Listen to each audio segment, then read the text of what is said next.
Bonjour à tous et bienvenue dans cette vidéo. Aujourd'hui, je vais vous expliquer comment investir sans capital, démarrer petit, réussir grand. Vous n'avez pas d'argent de côté, vous n'avez pas de livret A pour investir dans le trading ou dans d'autres choses, peu importe. Vous souhaitez démarrer une activité et forcément, il faut une petite mise de départ comme de partout. Et cet argent, vous ne l'avez pas. Je vais vous expliquer comment, dans la plupart des cas, il est possible de démarrer. Je vous laisse 10 secondes pendant le générique pour mettre un petit pouce sur la vidéo.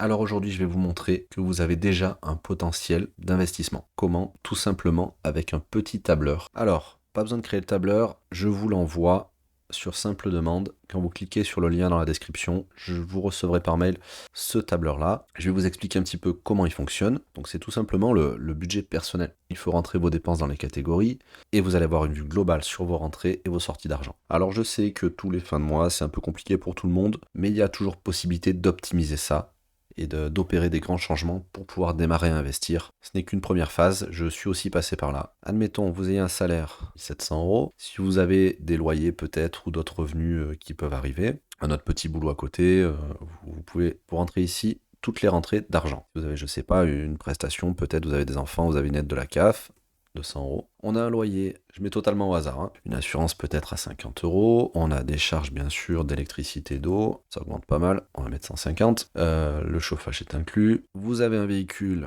peut-être avec 30 € d'assurance. Vous dépensez peut-être 150 € de gasoil. Il faut prévoir des petits coûts de réparation. Tous les mois, vous faites 300 € de courses. Vous allez peut-être au restaurant, vous faites des sorties, vous indiquez tout là. Le téléphone, internet, une petite sortie au cinéma. Admettons, vous ayez un abonnement à une salle de sport, ça coûte 35 € par mois. Et le coiffeur soin, allez, on met 20 € pour un homme. Donc là, on a rentré toutes nos dépenses. On va peut-être mettre d'ailleurs 1500. Donc on voit qu'en entrée, on a 1700, en sortie 1615. Et tout à droite, vous avez le total. Vous avez un potentiel déjà de 85 € à investir tous les mois. Donc c'est pas énorme, mais c'est déjà bien. Moi, quand j'ai démarré, en fait, cette ligne a été en négatif. Et le petit avantage du tableau, c'est qu'on peut se rendre compte, en fait, que, voilà, la partie habitation, ça représente 54% de notre budget. Donc peut-être qu'il va falloir revoir l'assurance, peut-être même carrément déménager. Alors ça, c'est les grands moyens, attention. Peut-être, bon, l'électricité, charge, c'est toujours un peu compliqué de négocier, faut faire attention. On peut voir que l'alimentation, ça utilise 24% du budget. Peut-être qu'on peut se dire, on va pas faire de restaurant. Allez, ou qu'un mois sur deux. Donc ça divise par deux, ça fait plus de 40 €.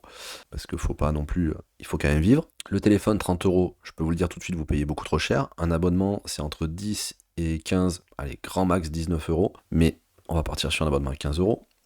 Internet, pareil, il y a moyen de tomber ça à 35 €. Le cinéma, on se dit on n'y va plus. La salle de sport, peut-être qu'on peut faire du sport à la maison. On enlève cet abonnement. Et puis là, maintenant, on peut se rendre compte qu'on a 215 € à investir tous les mois. Donc soit de l'investissement directement long terme, soit en tradant, sur les cryptos, peu importe.